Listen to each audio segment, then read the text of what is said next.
God, glory to God. Tayo po humingi ng paggabay. Praise God, glory to God, o aming banal na Diyos. Muli, o Ama, kami ay humihingi at dumudulog sa inyong banal na harapan upang magpugay, pagbigay ng pasasalamat, pagsamba sa iyo, o Ama. Salamat po sa mabiyayang oras at araw na sambahayang ito upang wala pong paraan, o Ama, na magambala ang inyong gawain.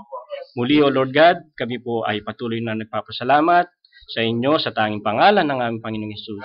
Amen. Praise God. Buksan po natin ang ating Bible sa Romans chapter 8.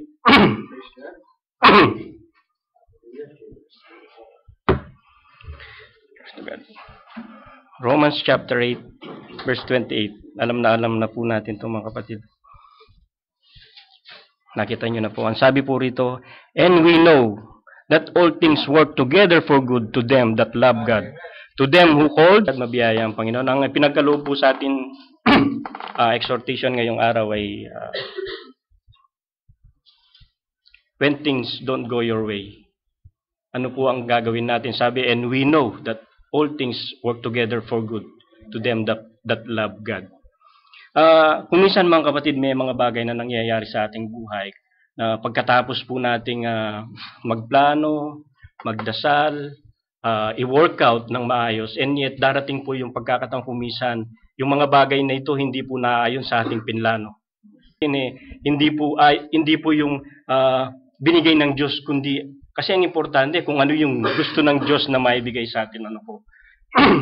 At sa iba naman po, minsan, mga kapatid, ako sa sarili ko po, nakakaramdam din po ako na lalo na madaling sumunod dun sa ano ng musika. Wala po tayong gift na ganun. No? Nagtatanong din po tayo, baka hindi tayo talagang itinalaga ng Diyos. Kung nila gawin yung mga bagay na yon, hindi man lang nila idinulog o isinang-ayon, no, sa Diyos. And yet, pag dumating yung siya yung sinisisi, o siya yung hindi man ito maganda, troubles man ito. Ibig sabihin, kung kalooban ito ng Diyos, maganda ito kung titignan mo at the end of the day yung magiging outcome ng mga bagay na ganito. Ano po. Kung maalala po natin, sabi ng Panginoon sa kanya, sa buong kaarawan ng iyong buhay, walang taong makakatayo sa iyong harapan. Kung paano akong sumakay Moses, ganun akong sasendo, ganun, you must makita natin yung full picture kung bakit nangyayari yung mga bagay na ito. Magdadasal ka ngayon, alam mo, kagaya ng ginawa ni Josue, na dumulog siya sa Diyos. Ipinangako ng Diyos sa kanya ito, dumulog siya, pinakita sa kanyang Diyos kung ano yung kung sumakay Moses, ganun din akong sasaiyo. So, alam po natin ang kasalanan ng siyang nagpapahiwalay sa tao. Pero ang sabi po ng Bible, ang pinanak ng Diyos ay hindi nagkakasala. Siya'y nag-iingat at hindi siya ginagalaw ng masama. Diba, mga kapatid? So, meron pong mga bagay na ganun. Kailangan, tingnan natin. Huwag tayong mag-decision dun sa time na kung saan nandun ka sa disappointment, nandun ka sa trouble. Idulog natin sa Diyos yung mga bagay na ganito at siyang magpapakita. No, kung minsan, mga kapatid, merong mga nangyayari ganito, even though tayo naman nananampalataya, nagsisikap nga po tayo na lumakad ng naayon sa salita ng Diyos. Naalala ko po sa trabaho namin dati, kapag araw-araw mo nang ginagawa, nagiging ka na, parang kagaya ng sinasabi ng isang ating kapatid sa sharing, malalaman mo muna na importante yung isang bagay kapag nawala ito sa'yo. Makikita mo yung importance ng isang bagay na dati mo nang hawak-hawak. Kagaya limbawa kung meron kang ginagamit na bagay tapos mawawala, makikita mo yung importansya niya. Yung kasambahay, kung minsan napapagalitan mo dahil hindi nakagawa, pag umalis, makikita mo yung importansya niya. Kailangan mo nang may mawala bago makita yung importance ng isang bagay. Diba? Sa trabaho po, meron po kaming trabaho dati, merong audit sa isang lugar, titignan mo yung mga safety, sinecheck mo, may mga checklist. So since naging routine po yun, nagiging routine namin, nangyayari, napuntaan ko na yan. Dumarating na yung katamaran, nagiging confidence ka na yung area na yun, okay yun, safe. Pag dumating yung nanakawan yung branch, doon na darating yung problema. Doon mo makikita yung importansya na dati mong ginagawa, na hindi na mismo, no? Napaka-importanting bagay pala noon, no, mga kapatid. So, kailangan paano you should, sabi nga ng boss namin noon pag nangyayari go back to basic. It's in every details, check. Go back to basics. So, ganun sa ating mananampalataya, we just go back to the Word. Amen. At tingnan natin, no, kung ano yung mga bagay na hindi naayon sa salita. Kasi si Achan, meron lang siyang hindi sinunod Diba? Baka merong, dahil sa araw-araw na nangyayari na ito sa atin, nagiging lax tayo bilang isang mananampalataya, hindi pala natin alam na meron tayong nagagawa na hindi naayon sa salita ng Diyos. Kaya yung mga bagay kung minsan hindi po nangyayari nang naayon sa gusto natin. Praise God. Pangalawa po, tignan din po natin kung ano talaga yung purpose ng Diyos. Ano ba talaga yung purpose ng Diyos sa atin? No, kapatid, wala siguro isa sa atin na mag-iisip na ayaw maging masaya. Wala ni isa man sa atin na gustong maging malungkot. Sabi nga po nang nabasa ko, yung 30% daw ng buhay ng tao malungkot, yung 40% ay yung 30% masaya, yung 40% malungkot, yung remaining 30% balance. Pero hindi sa kalagayan ng tao yun Iba sa kalagayan bilang sa ating mananampalataya. Tasan natin yung percentage ng mga bagay na tayo, kasi count it all joy, sabi. When you, di ba? At saka count it all joy when you fall into diverse temptations, sabi yata because the trying of your faith worketh patience, di ba? So we should count it all joy kapag nalaman mo kung ano talaga yung buong purpose ng Diyos para sa iyo. Ano ba talaga? Kasi ganito kasi mga kapatid Kaya nagkakaroon ng dissatisfaction yung tao. Merong kanya-kanya tayong sariling blueprint Merong mga optimistic at saka mga pessimistic na tao. So, nagseset ang tao yung bang kung ano yung expectation. Magbibigay po ako ng halimbawa ng pessimistic. Halimbawa si Brother Alex, binigyan ko ng 2,000. Brad, nagagalak ako, bigyan kita ng 2,000. Brad, ba't hindi mo pa ginawang 3,000? May bibili na kung ano. Yung mga ganun. So, wala pa rin yung satisfaction niya, wala pa rin yung joy niya. So, nagsesend siya ng sarili niyang blueprint, paano siya magiging masaya. Diba? So, we must adjust. Kung titignan po natin ang buhay ni Job, even doon, nandun siya sa kalagayan na hindi, ayaw niya. And yet, wala pong araw na hindi niya nire-recognize ang Diyos. So, we must know the purpose, mga kapatid, kasi kung iseset natin yung blueprint natin, dun sa kalagayan na maliligaya ang ating lamang ito, wala pong satisfaction ng tao. So, sa successfulness, ganun din. Kasi, si Manny Pacquiao, sabi nga sa sharing, bilyonaryo niya, pero parang kulang pa rin yung pera sa kanya. Paano nasusukat yung success? Ano ba yun? Para maano mo na ikaw ay maligaya o hindi. Kailangan malaman natin kung ano yung buong purpose talaga ng Diyos sa atin. Ang purpose niya is to be, sabi nga, is to be like Jesus. Yung pag-iisip natin, sabi po basahin natin sa verse.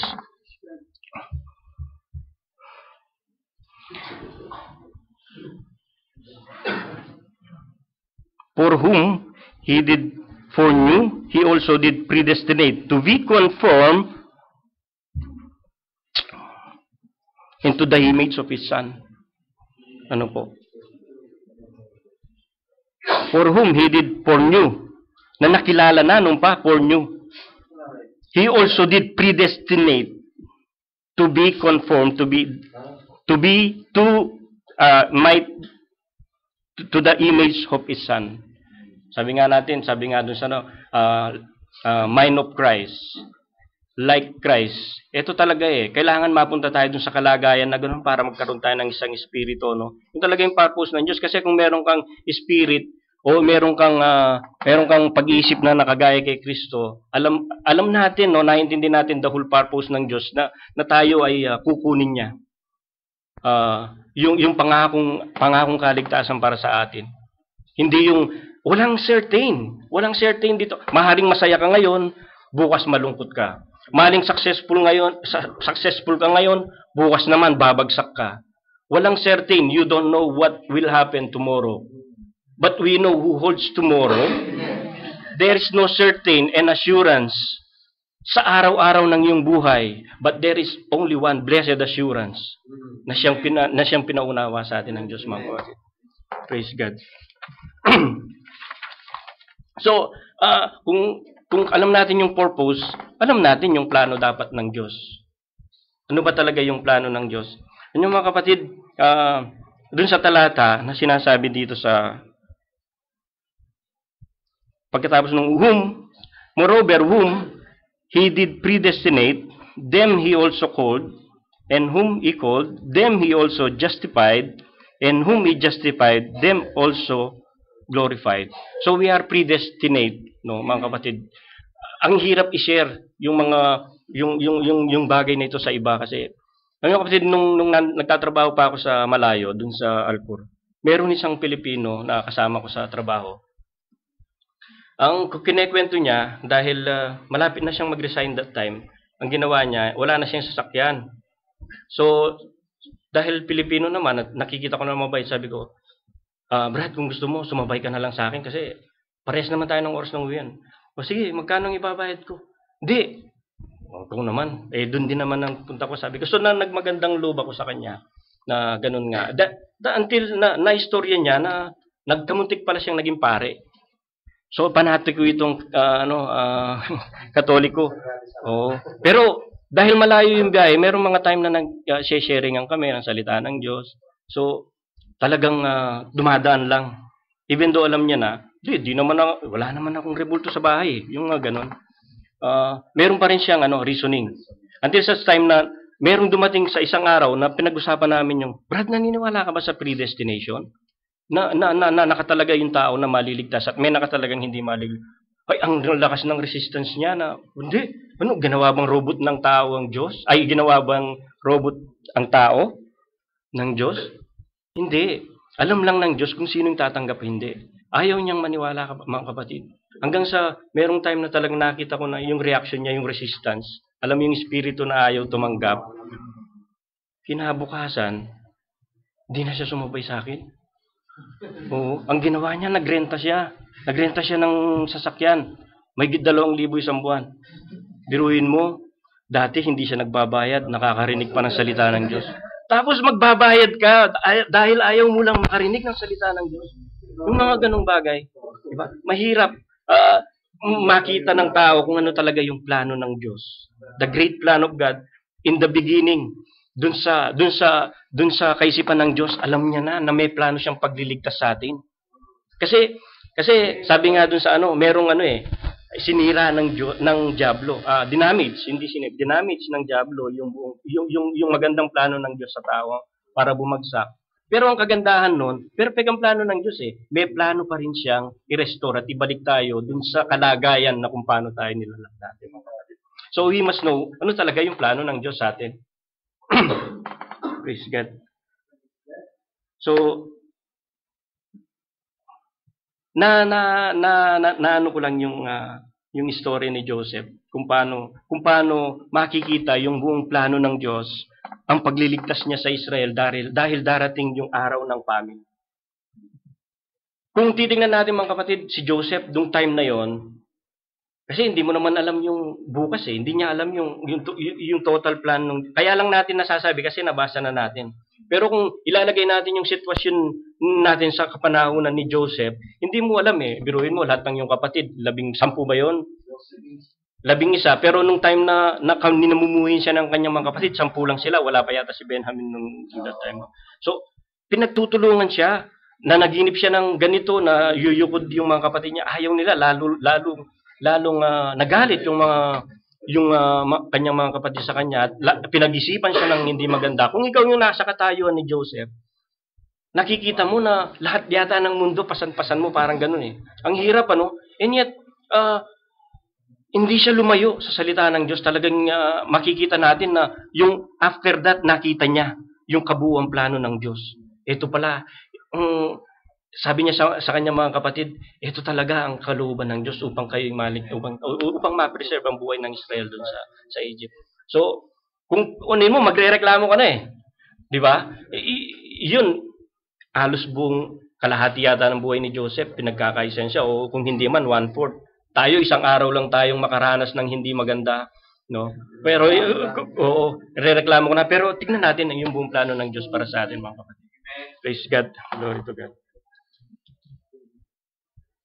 So, at alam na, dapat ma-realize din natin yung kung paano mag-provide yung Diyos. Yung kasi importante. Sabi nga, seek ye first the kingdom of God and all His righteousness, and all these things shall be added unto you. Kung makikita natin, even though si Abraham nandun sa it is impossible na magkaroon ng ram doon, and yet God provides. Diba, mga kapatid? Kailan ba nagkulang ang tao sa Diyos? Karaniwan ang tao ang nagkukulang sa Diyos. Kailan ba tayo iniwan ng Diyos? Kadalasan ang tao ang umihiwalay sa Diyos. Mga kapatid. Kung marirealize natin yung mga bagay na pinuprovide sa atin ng Diyos. Kagaya nga ng sinabi ko, kung pessimistic ka, even though pinrovidean ka na ng Diyos, wala pa rin yung satisfaction mo. Kasi hindi ganun yung nasa blueprint ng buhay mo. Sa trabaho namin, dami kong nagre-reklamo, sabi. Si walang alam. Yung sweldo niya, ganun. Ako, ganito. Yung mga ganun, no? Pero hindi nila nare-realize. Hindi. Tapos, sabi, ba't ikaw hindi nagre-reklamo? Yung posisyon mo, ganitong... Sabi ko, di pa naman ako pinagkukulang ng Diyos. Sabi ko, unang Panginoon na wala yatang pagkakataon na pinabayaan ako. Yung mga ganun ba? So, kung pessimistic ka sa buhay, talagang hindi, hindi kagaya ng optimistic. Kahit bigyan mo ng sorry po sa salita, kahit bigyan mo na ng, halimbawa, tain ng kabayo, no? Meron pa siyang chance na, may kabayo. Yung ganun ba? Sigurado may kabayo. Hindi kagaya nung binigyan mo ng 2,000. Ba't di pa 3,000, Brad? Bibili ako ng, yung ganun ba? Kailangan positive ka. Ganito yung nangyari kay Job, Si Job, kung titingnan natin yung buong storya, mga kapatid, merong isang taong pupunta sa'yo. Panginoon, nasunog yung hindi pa siya tapos nagsasalita, may dadating na namang isa. Panginoon, yung mga nasunog, ako na lang naligtas upang magbalita sa iyo. Ilang beses yun na, kung ikaw, nakaranas ng ganun, baka hindi ka na, wala ka na. Hindi ka pa nakakatapos nakakabalita yung isa, ito na naman yung masamang balita. And yet, Job, hindi siya sabi nga sa Job 13:15, sabi niya, though he will slay me, my Redeemer liveth, sabi niya. Na siyang tatayo sa kauli-uli ang araw. So, yung mga ganun, mga kapatid. So, even though nangyayari yung mga ganung bagay, after that, anong ginawa ng Diyos kay Job? I-renoble niya yung provision yung dating meron siya. I-provided double, twice. Na ikaw ay nahihirapan, pero, and yet, wala yatang araw na hindi niya ni-recognize ang Diyos. Amen. Praise God. Glory to God. And God is with us. Diba, mga kapatid? If God is with us, ang troubles, kung merong mang disappointment, merong man tayong kung anong nararanasan sa ating buhay, why cry? Speak. Pakiusapan natin Diyos. Kasi ang Diyos, gusto niya communication, constant communication, fellowship. Dahil merong pagkakataon na hindi natin sinasadya pero madali tayong nakakabalik. Go back to the word, back to basic, sabi nga, mga kapatid. Meron po akong i-share, mga kapatid. Meron akong nabasang kwento, sabi niya. Merong isang bata, yung isa nilagyan niya ng patatas. Yung isa nilagyan niya ng itlog. Yung isa nilagyan niya ng coffee beans. So, nanonood yung bata, hindi niya alam kung ano yung niya. Tapos, lagay niya sa kumukulong tubig, matigas, nung iyahon, malambot na. Yung namang itlog, dating fragile, nung basagin niya, naging hard-boiled egg. So, yung isa naman, pinatikim niya. Nung tikman niya, na matter of choice, kung saan ka dyan, sabi niya. Saan ka ba? Sabi nga nun. So, ganun sa buhay natin, mga kapatid. It's a matter on how we will react with the situation. Can we turn troubles into blessings? Just like the coffee beans that turn something into another. Diba?